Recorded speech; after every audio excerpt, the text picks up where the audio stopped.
நம்முடைய பிதாவாக்கிய கடவுளாலும் ஆண்டவராகிய இயேசு கிறிஸ்துவினாலும் உங்கள் யாவருக்கும் கிருபையும் சமாதானமும் உண்டாவதாக. ஆமென். கர்த்தருக்குள் பிரியமான விசுவாச குடும்பத்தினராகிய உங்கள் யாவருக்கும் இறைமகன் இயேசுவின் நாமத்தில் வாழ்த்துக்களை தெரிவித்துக் கொள்வதோடு எனது பணிவான ஸ்தோத்திரங்களையும் இந்த தருணத்திலே அனைவருக்கும் தெரிவித்துக் கொள்கின்றேன்.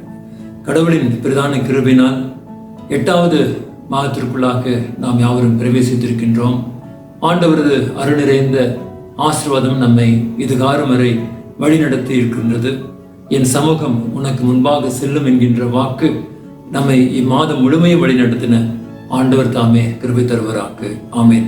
திருத்துவ திருநாளுக்கு பின்வரும் 8ஆம் ஞாயிறாக்கிய இந்நாளின் தியான பகுதி அது மத்தேயு எழுதின நற்செய்தியினுள் 7ஆம் அதிகாரம் 15 முதல் 23 வசனங்கள் அடங்கியது. கள்ள தீர்க்கதரிசிகளுக்கு எச்சரிக்கையாயிருங்கள். அவர்கள் ஆட்டுத்தோலை போட்டுக்கொண்டு உங்களிடத்தில் வருவார்கள். உள்ளத்திலோ அவர்கள் பட்சிக்கிற ஓநாய்கள். அவர்களுடைய கனிகளினாலே அவர்களை அறிவீர்கள். முட்செடிகள் திராட்சை பழங்களையும் முட்பூண்டுகள் அத்திப்பழங்களையும் பறிக்கிறார்களா? அப்படியே நல்ல மரமெல்லாம் நல்ல கனிகளை கொடுக்கட்டும், கெட்ட மரமோ கெட்ட கனிகளை கொடுக்கட்டும். நல்ல மரம் கெட்ட கனிகளை கொடுக்க மாட்டாது, கெட்ட மரம் நல்ல கனிகளை கொடுக்க மாட்டாது. நல்ல கனி கொடாத மரம் எல்லாம் வெட்டுண்டு அக்னியிலே போடப்படும். ஆதலால் அவர்களுடைய கனிகளினாலே அவர்களை அறிவீர்கள். பரலோகத்தில் இருக்கிற என் பிதாவின் சித்தத்தின்படி செய்கிறவனோ பரலோக ராஜ்யத்தில் பிரவேசிப்பானே அல்லாமல் என்னை நோக்கி கர்த்தாவே கர்த்தாவே என்று சொல்லுகிறவன் அதில் பிரவேசிப்பதில்லை. அந்நாளில் அநேகர் என்னை நோக்கி கர்த்தாவே கர்த்தாவே, உமது நாமத்தினாலே தீர்க்க தரிசனம் உரைத்தோம் அல்லவா? உமது நாமத்தினாலே பிசாசுகளை துரத்தினோம் அல்லவா? உமது நாமத்தினாலே அநேக அற்புதங்களை செய்தோம் அல்லவா என்பார்கள். அப்பொழுது நான் ஒரு காலம் உங்களை அறியவில்லை, அக்கிரம செய்கைக்காரரே, என்னை விட்டு அகன்று போங்கள் என்று அவர்களுக்கு சொல்லுவேன். நாம் யாவரும் ஆண்டவரை நோக்கி ஜெபம் செய்வோம்.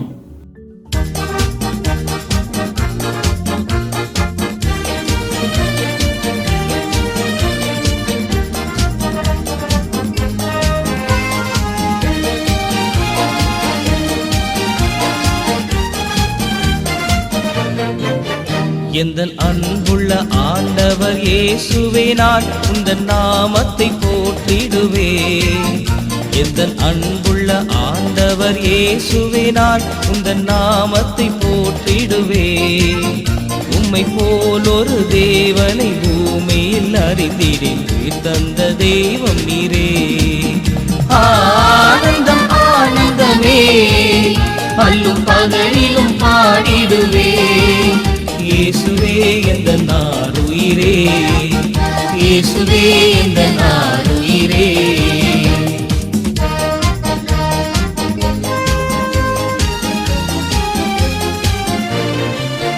பெற்ற தாயும் என் தந்தையும் ஆனவரே, மற்றும் எல்லாம் எனக்கு நீரே.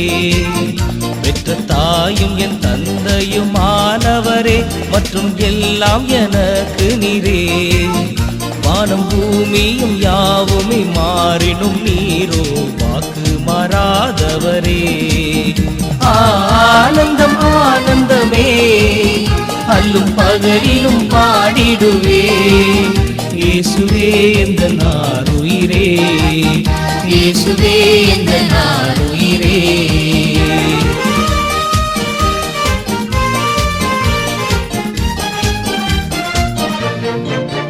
எந்தன் சிருஷ்டிகரே, உம்மை நினைத்திடவே இந்த நிலையில் வாழ்க்கையிலே. எந்தன் சிருஷ்டிகரே, உம்மை நினைத்திடவே இந்த நிலையில் வாழ்க்கையிலே. இந்த மாய உலகத்தை வெறுத்திட அழித்திடே பரிசுத்த ஜீவியமே. ஆனந்தம் ஆனந்தமே, அல்லும் பகலிலும் பாடிடுவே. இயேசுவே எந்தன் ஆருயிரே, இயேசுவே எந்தன் ஆருயிரே.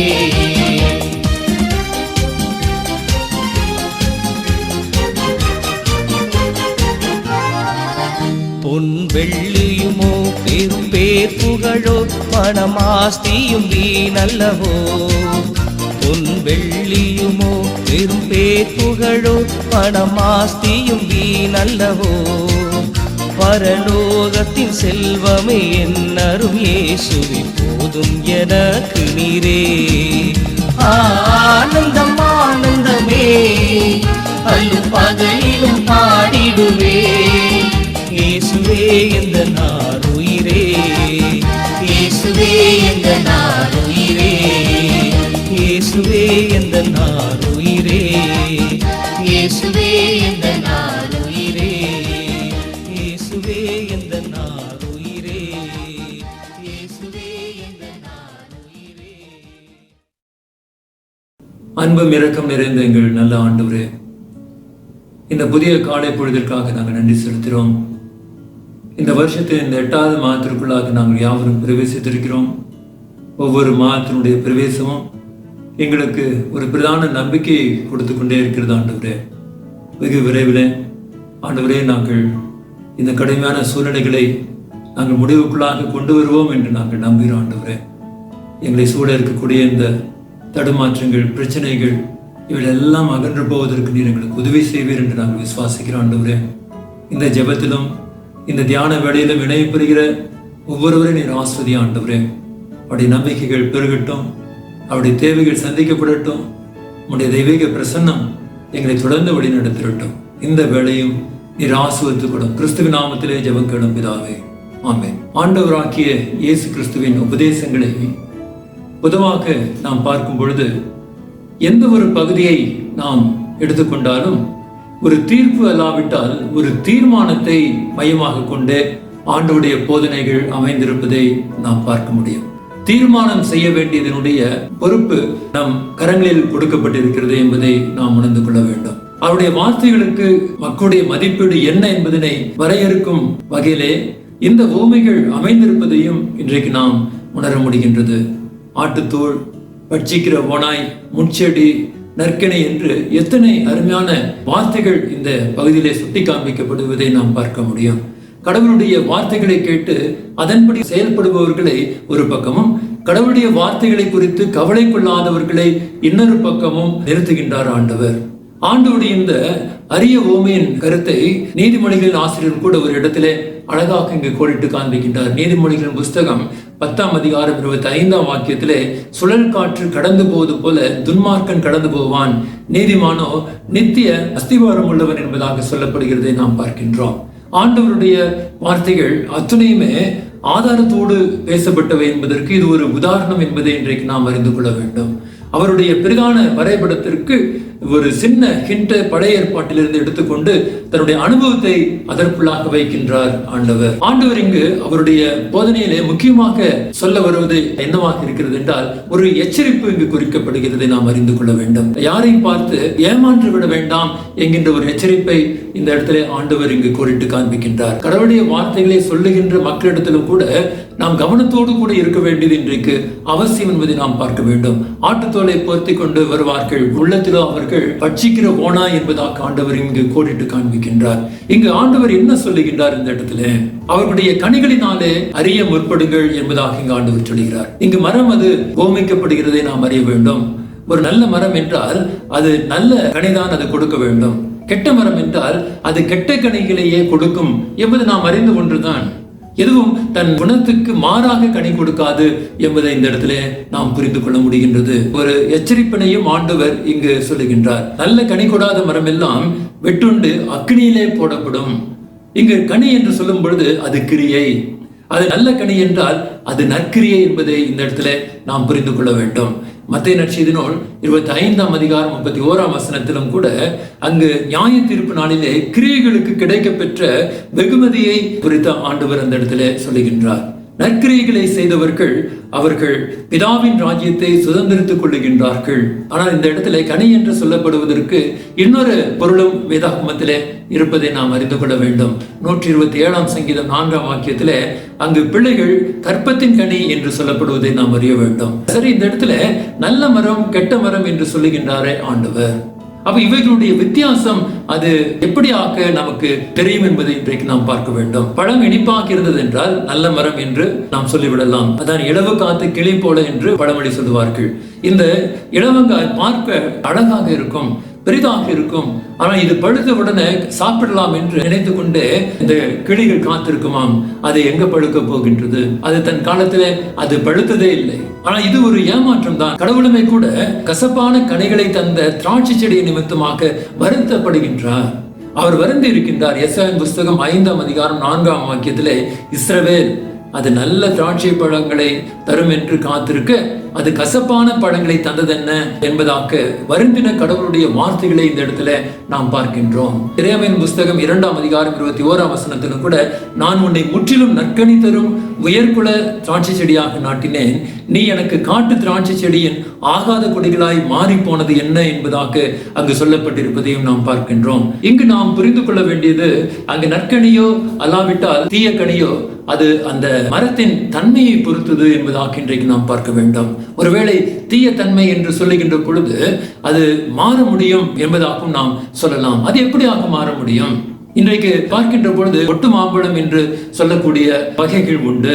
நல்ல மரத்தின் கிளைகள் இதோடு கூட சேர்க்கப்படுவதன் மூலமாக ஒட்டு மர பழங்கள் அவை விசேஷ ருசியுள்ளதாக அது மாறிவிடுகிறது. ரோமர்கள் எழுதிய நிருபம் 11ஆம் அதிகாரம் 17ஆம் வாக்கியம் சொல்லுகிறது, நாம் கிறிஸ்துவிலும் கிறிஸ்து நம்மிலும் வாசம் செய்வதால் நம்முடைய இயற்கை தன்மை அது மாறுதலை பெறுகிறது என்பதாக இங்கு சொல்லுகின்றார் பவுலடிகளார். தன்மை அது மாற வேண்டும். இல்லை என்றால் அவருடைய வல்லமை நிறைந்த வார்த்தையை ஏற்றுக்கொள்வதிலே, சாக்கிரமந்தாக்கிய திரு ரத்தத்தை ருசிப்பதிலே அர்த்தம் இல்லை என்பதாக இன்றைக்கு நாம் பார்க்க வேண்டும். சாக்கிரமந்தாக்கிய ஆண்டவருடைய ரத்தத்தை பானம் பண்ணுவதனால் உள்ளம் அது மகிழ்ச்சி அடைய வேண்டும். நாம் புது பலனை நாம் பெற வேண்டும். ஆனால் ஆண்டவருடைய ரத்தத்தை, சாக்கிரமந்தாகிய ராபோஜனத்தை எந்த நம்பிக்கையோடு கூட ஏற்றுக்கொள்கிறோம் என்று சிந்திக்க நாம் கடமைப்பட்டிருக்கின்றோம். நம்முடைய சிந்தையிலே, செயலிலே, நடக்கையிலே ஆண்டவரோடு கொண்டுள்ள இணைவு எப்படிப்பட்ட மாற்றத்தினை அது ஏற்படுத்தி இருக்கிறது? கடவுளுடைய எதிர்பார்ப்புக்கு பாத்திரமுள்ளவர்களாக நடக்க வேண்டுவது அவசியம் என்பதை இன்றைக்கு நாம் அறிந்து கொள்ள வேண்டும். அதான் ஒரு பாதிரியார் தன் மேற்பார்வையிலே இயங்கி வந்த மாணவர் விடுதிக்காக 100 மாம்பழங்களை வாங்கி வைத்திருந்தாராம். ஒரு மாணவன் யாருக்கும் தெரியாமல் அந்த ஸ்டோர் ரூமுக்குள்ளாக அனுதினமும் செல்லுவது அவனுடைய வழக்கமாக இருந்தது. முதல் நாள் அன்று ஒரு மாம்பழத்தை எடுத்து சாப்பிட்டு விடுகின்றான். மீண்டுமாக 2வது நாளும் முன்னர் மாம்பழத்தை சாப்பிட்டு விடுகின்றான். 3ஆம் நாள் காலை இந்த மாணவன் பாதிரியார் இடத்துல சென்று, ஐயா, உங்களிடத்திலே நான் சொல்ல வேண்டும், தயவு செய்து என்னை நீங்கள் மன்னித்து விடுவீர்கள் என்று நம்புகிறேன் என்று சொல்லி, நான் உங்களுக்கு தெரியாமல் 3 மாம்பழங்களை நான் திருடி விட்டேன், என்னை மன்னியுங்கள் என்பதாக சொன்னானாம். என்னை மன்னியுங்கள் என்கின்ற அந்த வார்த்தை அவருடைய உள்ளத்தை அதிகமாய் தொடுகிறது. மாம்பழம் தினம் ஒன்று அது காணாமல் போய்கொண்டிருக்கிறது என்பதை இந்த பாதிரியாரும் அவர் கவனித்துக் கொண்டே இருக்கின்றார். பாதிரியாருக்கு நன்றாகவே தெரிந்திருக்கிறது. அன்றைக்கு காலையில தான் அவர் அவைகளை எண்ணி வைத்து விட்டு வந்திருக்கின்றார். அவர் அந்த மாணவனுடைய நேர்மையை பார்த்து, நீ இப்படி உன் தவறை உணர்ந்து என்னிடம் அறிக்கை செய்து விட்டதனால் உன்னை நான் மன்னிக்கிறேன் என்பதாக அவர் கூறிவிடுகின்றார். ஆனால் ஒரே ஒரு கேள்வி உன்னிடத்திலே நான் கேட்க வேண்டும். அங்கு 2 மாம்பழங்கள் தான் குறைந்து காணப்படுகிறது. ஆனால் நீ 3 மாம்பழங்களை திருடியதாக நீ சொல்லுகின்றாயே. அதற்கு அந்த மாணவன் சொன்னானாம், ஐயா, மன்னித்து விடுங்கள், முந்தா நாள் ஒன்றும் நேற்று ஒன்றும் நான் திருடிவிட்டேன், இன்றைக்கும் ஒன்று எடுக்க வேண்டும் என்று இருக்கிறேன், அதற்கும் சேர்த்து நான் மன்னிப்பு கேட்டுவிட்டேன் என்பதாக அவன் கூறினானாம். முழுவதுமாக தான் மாற வேண்டும் என்றுதான் அவன் நினைக்கின்றான். அவனால் முழுமையான மாற்றத்தை அடைய முடியவில்லை என்பதை இன்றைக்கு நாம் பார்க்கிறோம். உறுதியான திடமனதோடு தன்னில் மாற்றத்தை ஏற்படுத்திக் கொள்வதற்கு அவனால் முடியவில்லை என்பதாக இன்றைக்கு நாம் பார்க்கின்றோம். மனுஷனில் இருக்கின்ற உண்மையான சுபாவமானது மாறுவதற்கு இன்றைக்கும் அது தயக்கம் காண்பித்துக் கொண்டே இருப்பதை நம்முடைய உள்ளான இருதயத்திலே உணர்ந்து கொள்ள இன்றைக்கு நாம் கடமைப்பட்டிருக்கிறோம். ஆண்டவருடைய வசனமும் அவருடைய அழைப்பும் நமக்காக அது என்றைக்கும் காத்து கொண்டே இருக்கிறது என்பதாக நாம் பார்க்க வேண்டும். அதைத்தான் ஒரு அறிஞர் சொல்லுகின்றார், வேதாகமத்தின் பக்கங்கள் அது ஒருவேளை திறந்து வைக்கப்பட்டிருக்கும் என்றால் அது படபடுத்துக் கொண்டே இருக்கிறது. எதற்காக என்றால் யாராவது அதனை எடுத்து படிக்க வேண்டும், தியானிக்க வேண்டும் என்பதற்காக. அவை என்னுடைய உங்களுடைய காலம் என்று சொல்லுகின்ற பொழுது நாம் எதிர்பார்க்கின்ற நிலையில் காத்து கொண்டிருப்பதில்லை. சடிதியிலே நம்முடைய வாழ்க்கையின் சூழ்நிலை அது மாறி போய் விடுகிறது என்பதையும் இந்த இடத்துல உணர்த்த நான் கடமைப்பட்டிருக்கிறேன். 1899ஆம் ஆண்டு சிகாகோவில் உலக பொருட்காட்சி நடைபெற்ற பொழுது சில சமூக ஆர்வலர்களும் சமூக ஆராய்ச்சியாளர்களும் ஒரு காரியத்தை அவர்கள் மேற்கொண்டார்களாம். 100 வருடத்திற்கு பிறகு உலகம் எப்படியாக இருக்கும் என்கின்ற ஒரு கேள்வியை தங்களுக்குள்ளாக வைத்துக் கொண்டு 1999ஆம் ஆண்டு அது எப்படி இருக்கும் என்பதாக அவர்கள் தங்களுக்குள்ளாக ஒரு ஆராய்ச்சி வரைபடத்தை அவர்கள் மேற்கொண்டார்களாம். அவர்களுடைய கணிப்புகளிலே ஒரு சிலதை மாத்திரம் நான் ஒரு புஸ்தகத்திலே நான் வாசித்தேன். அநேகர் 150 வருஷங்கள் உயிரோடு கூட இருக்க முடியும் என்பதாக அவர்கள் கணித்திருந்தார்கள். உண்மையான சிறப்பு அது எப்பொழுதுமே எளிமையை நோக்கி செல்வதால் அரசாங்கம் மிகவும் எளிமையை கடைபிடிக்கும் என்பதாக அதில் அவர்கள் குறிப்பை எழுதி வைத்திருந்திருக்கின்றார்கள். சிறைச்சாலைகள் அது வீழ்ச்சி பெறும் என்கின்ற ஒரு குறிப்பையும் அவர்கள் எழுதி வைத்திருக்கின்றார்கள். விவாகரத்து தேவையற்ற ஒன்றாகவே அது போய்விடும் என்பதாக அவர்கள் சொல்லி இருக்கின்றார்கள். 100 ஆண்டுகளுக்கு முன்னதான அறிவிப்புகளும் கணிப்புகளும் அனைத்துமே அவைகள் தவறாகவே முடிந்திருப்பதை பார்க்கின்றோம். குற்றங்கள் அதிகரித்துக் கொண்டே இருக்கிறது. லஞ்ச லாவணங்கள் இன்றைக்கு பெருகிக் கொண்டே இருக்கிறது. தவறுகளை தெரிந்தே மனிதன் இன்றைக்கு செய்து கொண்டிருக்கின்றான். அப்படிப்பட்ட சூழ்நிலைகளிலே எப்படியாக சிறைச்சாலைகள் இல்லாமற் போகும்? அது மாத்திரமல்ல, இயற்கை இன்றைக்கு நாம் அழித்துக் கொண்டே இருக்கின்றோம். அப்படிப்பட்ட நிலையிலே மனிதனுடைய ஆயுட்காலம் எப்படியாக அதிகரிக்கும்? இவைகள் எல்லாம் இன்றைக்கு கேள்விக்குறியாகவே நமக்கு உள்ளாக காணப்படுகிறது. அப்படி என்றால் வருங்காலம் உண்மையில் அது எப்படி இருக்கும்? இது ஒரு நமக்கு முன்பாக வைக்கப்படுகின்ற ஒரு கேள்வி. 2 காரியங்கள் மட்டும் நிச்சயம் என்பதை இந்த இடத்திலே நாம் புரிந்து கொள்ள வேண்டும். ஒன்று, சூழ்நிலையில் நிச்சயமாகவே மாற்றம் உண்டு. இரண்டாவதாக, நாம் நம்பி இருக்கின்ற கடவுள் அவர் என்றைக்கும் மாறாதவர். அவருடைய வார்த்தை அது என்றைக்கும் மாறாதது என்பதை இன்றைக்கு நாம் புரிந்து கொள்ள வேண்டும். அதான் நீதிமொழிகளின் ஆசிரியர் அருமையாக ஒரு வாக்கியத்தை இங்கு கோடிட்டு காண்பிக்கின்றார். நீதிமொழிகள் 30ஆம் அதிகாரம் 8ஆம் 9ஆம் வசனங்களை நீங்கள் வாசிப்பீர்கள். தரித்திரத்தையும் ஐஸ்வர்யத்தையும் எனக்கு கொடாதிருப்பீராக, என் படியை எனக்கு அளந்து என்னை போஷித்தருளும் என்பதாக அந்த நீதிமொழிகளின் புஸ்தகத்திலே வாசிக்கின்றோம். நீதிமொழிகளின் புஸ்தகத்திலே ஆகூர் என்ற ஒரு கடவுளுடைய ஊழியனுடைய வேண்டுதல் இதுவாகவே காணப்படுகிறது. நாம் வாழ்கின்ற இந்த உலக வாழ்க்கையை பொறுத்த வரைக்குமாக செழுமையும் சரி துன்பமும் சரி இரண்டுமே அழிக்கும் சக்திகளாகவே இன்றைக்கு காணப்படுகிறது. நம்முடைய வாழ்க்கையில அந்த செழுமையை நாம் அதிகமாக விரும்புகின்றோம், துன்பத்தை நாம் விரும்புவதில்லை. ஆனால் இவைகள் இரண்டுமே அழிக்கும் சக்திகள் என்பதாக இன்றைக்கு நாம் புரிந்து கொள்ள வேண்டும். வாழ்க்கையில மிதமிஞ்சிய நிலை ஆபத்தானது என்பதாக இந்த இடத்திலே சொல்லப்படுகிறது. மிதமிஞ்சி இருக்கின்றவர்களும் கூட மிகவும் குறைவாக இருக்கக்கூடிய மனுஷனை போல கஷ்டங்களை எதிர்கொள்ள வேண்டும் என்பதாக இந்த இடத்திலே நாம் புரிந்து கொள்ள வேண்டும். ஏனென்றால் மிதமிஞ்சி போய்விட்டால் இந்த ஆண்டவர் யார் என்று கேட்க நாம் துணிந்து விடுவோம். அதனால அதிகமான ஐஸ்வர்யம் நமக்கு ஒன்று வேண்டாம், அதிகமான தரித்திரமும் நமக்கு வேண்டாம். என் படியை எனக்கு அளந்து என்னை போஷிப்பித்தருளும். இதுதான் இன்றைக்கு நமக்கும் கூட தேவையான ஒரு ஜெபம் என்பதை இன்றைக்கு நாம் பார்க்க வேண்டும். இன்று நம்மை சுற்றிலும் நடக்கக்கூடிய காரியங்களை கொண்டு கடவுளை குறித்த அநேக சத்தியங்களை நாமவே புரிந்து கொள்ள முடிகிறது. நம்மை சூழ எத்தனையோ காரியங்கள் நடைபெற்றுக் கொண்டே இருக்கிறது. ஒவ்வொன்றையும் பார்க்கின்ற பொழுதும் நம்முடைய உள்ளான இதயத்தில் உடனடியாக வேதாகமம் மாத்திரமே நமக்கு கண் முன்பாக வைக்கிறது. இவைகள் எல்லாம் வேதாகமத்திலே சொல்லப்பட்டிருக்கிறது. வேதாகமம் இதை நமக்கு முன்னெச்சரிக்கையாக வைக்கின்றது என்று ஒவ்வொரு காலமும் ஒவ்வொரு சூழ்நிலையும் ஒவ்வொரு மாதமும் கூட நமக்கு சொல்லிக் கொண்டிருக்கிறது என்பதை இன்றைக்கு நாம் பார்க்க வேண்டும். கடைசி காலத்திலே ராஜ்யத்துக்கு விரோதமாய் ராஜ்யமும் பஞ்சமும் கொள்ளை நோயும் பூமி அதிர்ச்சிகளும் பல இடத்திலே ஏற்படும். கடவுளுடைய பிள்ளைகள் அவர்கள் சகல ஜனங்களாலும் பகைக்கப்படுவார்கள் என்பதாக மத்தேயு நற்செய்தி நூல் 24ஆம் அதிகாரம் 7ஆம் வாக்கியத்திலே நாம் வாசிக்கின்றோம். அதனால நம்முடைய வாழ்வின் காரியங்கள் நாம் எதிர்பார்ப்பதை விட்டு தலைகீழாக மாறும் பொழுது அனைத்துமே நமது கட்டுப்பாட்டினை மீறியது போல நாம் நினைத்து கலங்கிக் கொண்டிருக்கலாம். ஆனால் இப்படிப்பட்ட பயத்துக்கும் திகிலுக்கும் நாம் இடம் கொடுக்க வேண்டிய அவசியம் இல்லை என்பதுதான் ஆண்டவர் நமக்கு கற்றுக் கொடுத்த ஒரு பாடமாக காணப்படுகிறது, கற்றுக் கொடுத்த ஒரு நம்பிக்கையாக இங்கு சொல்லப்படுகிறது. கடவுளுடைய வார்த்தையின் பேரிலும் வாக்கு தத்தத்தின் பேரிலும் நம்பிக்கை வைப்பதை தெரிந்து கொள்ளுங்கள் என்று வேதாகமம் நம்மை எச்சரிக்கிறது. கடவுளுடைய வார்த்தையின் பேரிலே நிலை கொண்டவர்களாக கனி கொடுக்கின்ற வாழ்க்கைக்கு நம்மை அர்ப்பணித்திடுவோமா? சபையாருக்கு அறிவிக்க வேண்டிய அறிவிப்புகள்.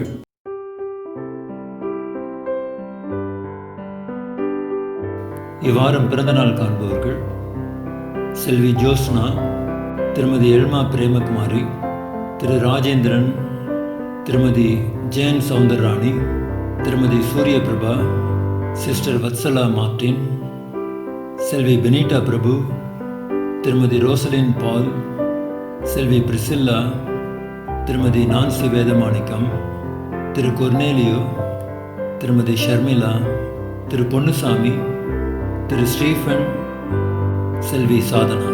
பிறந்த நாள் காணும் அனைவரையும் ஆண்டவரின் திருப்பெயரில் வாழ்த்துகின்றோம். ஆண்டவரது பிரசன்னமும் அருள் நிறைந்த ஆசீர்வாதமும் அனைவருடனும் இருந்து வழிநடத்திட கர்த்தர் தாமே கிருபை தருவாராக. ஆமென். மேலும் திருமண அறிவிப்புகள் உண்டு. ஆண்டவரின் அருளால் நம்முடைய சபையைச் சேர்ந்த காலஞ்சென்ற திரு ரெஜினால்ட் டேவிட் மற்றும் திருமதி ஆர் சுகந்தா ஆகியோரது மகன் செல்வன் ஆர் அருண் சக்கரவர்த்தி என்பவரும், திருச்சியில் உள்ள மேலக்கருக்கந்தார் கோட்டை என்னும் இடத்தில் வசிப்பவர்களும், TLC தூய திருத்துவ பேராலயத்தைச் சேர்ந்த காலஞ்சென்ற திரு PV ஜெயசீலன் மற்றும் திருமதி சாரா தனமணி ஆகியோருடைய குமாரத்தி செல்வி ஜாஸ்மின் ஆலிஸ் மனோன்மணி என்பவரும் திருமணம் செய்து கொள்ள வேண்டும் என்றிருக்கிறார்கள்.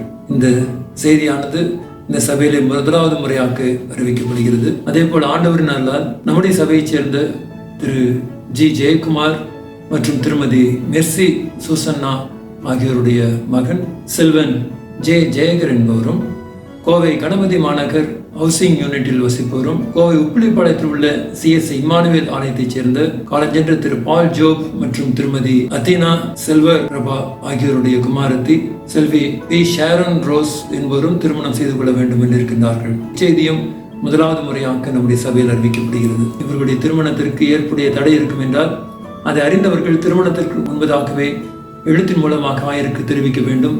கடவுள் அவர்களுக்கு தம்முடைய அருளையும் ஆசீர்வாதத்தையும் அளித்து அவர்கள் தங்களுடைய இல்லற வாழ்க்கையை கிறிஸ்தவ மறுப்படை தொடங்கவும் தெய்வபக்தி உள்ளவர்களாக வாழவும் எல்லாம் உள்ள ஆண்டவர் தாமே அருள் புரிவாராக. ஆமென். சபை நிர்வாகம் குறித்த அறிவிப்பு. சபை நிர்வாகம் கருதி சபைக்கு செலுத்த வேண்டிய பொதுவான காணிக்கைகள், ஏல வரவு காணிக்கைகள், தசம பாகம் மற்றும் சிறப்பு காணிக்கைகளை ஆலயத்திலோ சபை அலுவலகத்திலோ செலுத்தி உதவிடும்படி சபையார் அனைவரும் கேட்டுக்கொள்ளப்படுகின்றீர்கள். சபையாருக்கு அறிவிக்க வேண்டிய மற்றும் ஒரு அறிவிப்பு. நமது திருச்சபையில் ஆயராக இருந்தவரும் தமிழ்நாடு இறையியல் கல்லூரியில் பிரின்சிபலாக இருந்து ஓய்வு பெற்றவருமான ரெவரண்ட் டாக்டர் கம்பர் மாணிக்கம் அவர்கள் தனது 85வது வயதில் கடந்த 19ஆம் தேதி அன்று கர்த்தருக்குள்ளாக நித்திரையடைந்தார்கள் என்பதை மிகவும் வருத்தத்தோடு கூட தெரிவித்துக் கொள்கின்றேன். அதே போல ரெவரண்ட் எட்வின் தேவாசீர்வாதம் ஓய்வு பெற்ற ஆயர் அவர்கள் அமெரிக்க தேசத்தில் தனது குடும்பத்தினருடன் இருந்த பொழுது கர்த்தருக்குள்ளாக நித்திரையடைந்தார்கள் என்பதையும் மிகவும் வருத்தத்தோடு தெரிவித்துக் கொள்கின்றேன். அன்பிற்குரிய ஆயர்களது குடும்பத்தினரை ஜெபத்திலே தாங்கும்படி சபையார் அனைவரும் கேட்டுக்கொள்ளப்படுகின்றீர்கள். நன்றி. நாம் யாவரும் ஆண்டவரை நோக்கி ஜெபம் செய்வோம். அன்பும் இரக்கம் நிறைந்த எங்கள் நல்ல ஆண்டவரே, இந்த வேளையிலும் சுவாமி உம்முடைய திருக்கரங்களிலே தாமே எங்களை தாழ்த்துகிறோம். ஆண்டவர் நீர் உம்முடைய வார்த்தைகளை எங்களுக்கு ஆசீர்வாதமாக அளித்ததோடு கூட இந்த வார்த்தைகள் மூலமாய் நீர் சொன்ன உம்முடைய செய்திகளை நாங்கள் நினைத்து பார்க்கிறோம். ஆண்டவரே, அவைகள் அனைத்தும் எங்களுடைய தேவைகளுக்கும் அது பிரயோஜனமாக இருக்க நாங்கள் ஜெபத்தை அளிக்கிறோம். விசுவாசத்தோடு கூட கேட்கின்ற அனைத்தையும் நாங்கள் பெற்றுக்கொள்ள முடியும். ஆண்டவரே, என்னுடைய உள்ளான மனங்களானது உம்மை நோக்கி பார்க்க வேண்டும். ஆண்டவருடைய தெய்வ வார்த்தைக்குள்ளாக எங்களை நாங்கள் இணைத்துக் கொள்கின்ற ஒவ்வொரு வேளையும் அது பரிசுத்தமான ஒரு வேளையாக காணப்படுகிறது. ஆண்டவரே, அந்த கிருபையை மீண்டுமாக எங்களுக்கு அடித்துக் கொண்டிருக்கிறீர். அதற்காக ஸ்தோத்திரம். ஆண்டவரே, இம்மட்டும் வழிநடத்தினவர் இனிமேலும் நீர் வழிநடத்துவீர், ஆஸ்வதிப்பீர் என்று விசுவாசிக்கிறோம். குறிப்பாக இந்த வாரத்திற்காக நாங்கள் ஜெபிக்கிறோம். உம்முடைய திருக்கரங்களில் ஒப்புக் கொடுத்து இந்த வாரத்திற்குள்ளாகவும் நாங்கள் பிரவேசிக்கிறோம். ஆண்டவரே, இந்த வாரத்தில் பிறந்த தினத்தை ஆசரிக்கின்ற பிள்ளைகள் ஒவ்வொருவருடைய வாழ்க்கையிலும் உம்முடைய தெய்வாதீனமான வழிநடத்தல் கடந்து வரட்டும். ஆண்டவரே, அனைவருடைய வாழ்க்கையிலும் நீ தந்திருக்கிற இந்த புதுமையான நிகழ்வுகள் அனைத்திலும் அவர்களுக்கு ஆசீர்வாதத்தை கொடுக்கும்படியாக ஜெபிக்கிறோம். சுவாமி, குறிப்பாக ஆண்டவரே, இந்த காலங்களிலே சுவாமி எங்களுடைய அனைத்து விதமான தேவைகளுக்காகவும் ஜெபிக்கிறோம்ப்பா. எத்தனையோ விதமான கடினப்பாடுகளை நாங்கள் கடந்து வந்திருக்கிறோம். உடைய தேவ சன்னிதானத்திலே வர முடியாதபடி இருக்கக்கூடிய மக்களையும் நாங்கள் அதிகமாக நினைக்கின்றோம். இந்த ஜெபத்திலும் இந்த தியான வேளையிலும் இணைய பெறுகிற ஒவ்வொருவரையும் நீர் ஆஸ்வதி. ஆண்டவரே, அவருடைய தேவைகள் கர்த்தரால் சந்திக்கப்படட்டும். ஆண்டவருடைய நடத்தல் என்றும் ஆண்டவருடைய மக்களோடு கூட இருக்கட்டும். அதோடு கூட திருமணத்திற்காக ஆயத்தப்பட்டு கொண்டிருக்கக்கூடிய அன்றைக்குரிய குடும்பங்களுக்காகவும் ஜெபிக்கிறோம். கர்த்தருடைய நடத்தல் தாமே அனைத்து மக்களோடும் குடும்பங்களோடும் பிள்ளைகளோடும் இருக்க நாங்கள் ஜெபத்தை அளிக்கிறோம். சுவாமி, எங்களுடைய சபைக்காகவும் ஜெபிக்கிறோம். சபையினுடைய தேவைகளுக்காக ஜெபிக்கிறோம். சபையில இன்னமாக சுகவீனப்பட்ட மக்களையும் நாங்கள் நினைத்து பார்க்கிறோம். கடந்த நாட்களிலும் கொரோனாவை நிமித்தமாக பாதிக்கப்பட்ட மக்கள் உண்டு. கர்த்தர் நீர் அவர்களை விடுவித்து காத்தறிஞரே, அதற்காக ஸ்தோத்திரம். ஆண்டவரே, அவர்கள் தங்களுடைய இல்லங்களுக்குள்ளாக பிரவேசிக்க அருள் புரிந்திருக்கிறேன். அதற்காகவும் நாங்கள் நன்றி செலுத்துகிறோம் ஆண்டவரே. இது போன்ற நிலைகள் மீண்டுமாக ஆண்டவரை விசுவாசிக்கின்ற நம்முடைய பிள்ளைகளுடைய வாழ்க்கையை பிரவேசிக்காத வண்ணம் இயேசுவின் நாமத்திலே நாங்கள் செபிக்கிறோங்க தாவே. வழிகாட்டுதலின் தேவன் நீர் உடைய பிள்ளைகளை பொறுப்பெடுத்துக் கொள்ளுங்க. இன்னுமாக ஆண்டவரே உடல் சுகவீனம் பெற்று அந்த மருத்துவமனையில் சிகிச்சை பெற்று ஆண்டவர் இன்னுமாக சிகிச்சை பெற்றுக் கொண்டிருக்கக்கூடிய ஒவ்வொருவருக்காக ஜெபிக்கிறோம். கர்த்தருடைய நடத்துதல் தாமே உம்முடைய பலம் தாமே அவர்களை தாங்கி ரட்சிக்கட்டும். ஆண்டவருடைய சமூகம் தாமே அனைத்து பிள்ளைகளையும் எல்லாவற்றிலும் மேன்மைப்படுத்திட்டு ஆண்டவரே. இன்னுமாக ஆண்டவரே இந்த திருச்சபையை ஒழித்து ஆண்டவருடைய ஊழியத்தை மேற்கொண்ட அன்பிற்குரிய ஆயர் பெருமக்களுடைய குடும்பங்களுக்காக ஜெபிக்கிறவங்க தாவே. அவர்கள் சிறப்பான ஒரு நித்திய வாழ்வை அவர்கள் பெற்றுக்கொண்டிருக்கின்றார்கள் ஆண்டவரே. ஆண்டவரே இருப்பினும் சுவாமி இந்த உலகத்திற்குரிய வருத்தங்கள் அது எங்களுடைய உள்ளங்களில் உண்டு சுவாமி. கர்த்தர் நீர் அந்த குடும்பங்களை ஆண்டவரை ஆறுதல் படுத்தும், அவர்களை தேற்றும், அவளை உடைய தெய்வீக ஆண்டு கிருபினால் ஆற்று ஆண்டவரே. ஆண்டவரே இந்த வாரத்திலும் ஆண்டவரே நாங்கள் எங்களுடைய அனைத்து தேவைகளையும் எங்களுடைய பிரயாசங்களையும் எங்களுடைய பணிகளையும் பிரயாணங்களையும் அனைத்தையும் ஆண்டவருடைய சமூகத்தில் ஒப்புக் கொடுக்கிறோம். நீரை எங்களை தொடர்ந்து பாதுகாப்பாக வழிநடத்தும்படியாக இந்த ஜெபத்தில் இணைப்பட்டிருக்கிற ஒவ்வொருவரும் நீர் ஆஸ்வதிக்கும்படியாக வேண்டுகிறோம். கிறிஸ்துவின் நாமத்திலே ஜெபம் கேளும் பிதாவே, ஆமென். பரமண்டலத்தில் எங்கள் பிதாவே, உடைய நாமம் பரிசுத்தப்படுவதாக, உடைய ராஜ்யம் வருவதாக, உடைய சித்தம் பரமண்டலத்திலே செய்யப்படுவது போல பூமியிலே செய்யப்படுவதாக. அதில் ஆகாரத்தை தாரும், எங்கள் கடனுக்கு நாங்கள் மன்னிக்கிறது போல பாவ குற்றங்களை மன்னியும், எங்களை சோனைக்கு பேசுக்க பண்ணாதரும் தீமையை ரட்சித்துக் கொள்ளும். ராஜ்யமும் வல்லமையும் மகிமையும் என்னென்றைக்கும் உடையவைகளே, ஆமென். நம்முடைய ஆண்டவராகிய இயேசு கிறிஸ்துவின் கிருபையும் பிதாவாகிய கடவுளுடைய அன்பும் தூயாவினுடைய ஐக்கியமும் உங்கள் அனைவரோடு கூட இன்றும் என்றும் சதா காலங்களில் நிலைத்திருந்து காப்பதாக. ஆமென். பராபரனுக்கு ஸ்தோத்திரம்.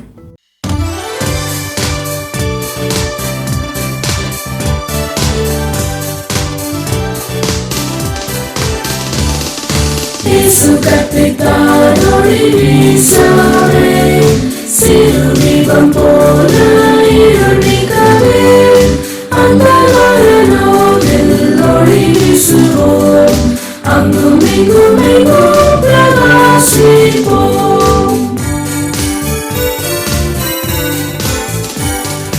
முதலாவதாய் ஒளி வீசுவோம், ஒளி மங்கிடாமல் காத்துக்கொள்ளுவோம், இயேசுவை பார்க்க ஒளி வீசுவோம், அங்கும் இங்கும் எங்கும் பிரகாசிப்போம்.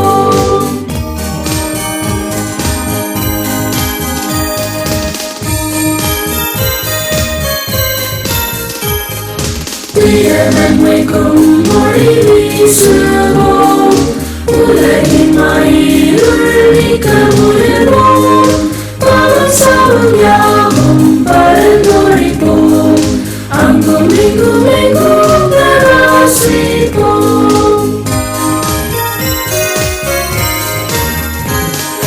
இயேசு கற்பித்தார் ஒளி வீசவே, சிறுதீபம் போல இருள் நீக்கவே, அந்தகாரத்தில் ஒளி வீசுவோம், அங்கும் இங்கும் எங்கும் பிரகாசிப்போம், அங்கும் இங்கும் எங்கும் பிரகாசிப்போம்.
For we know we all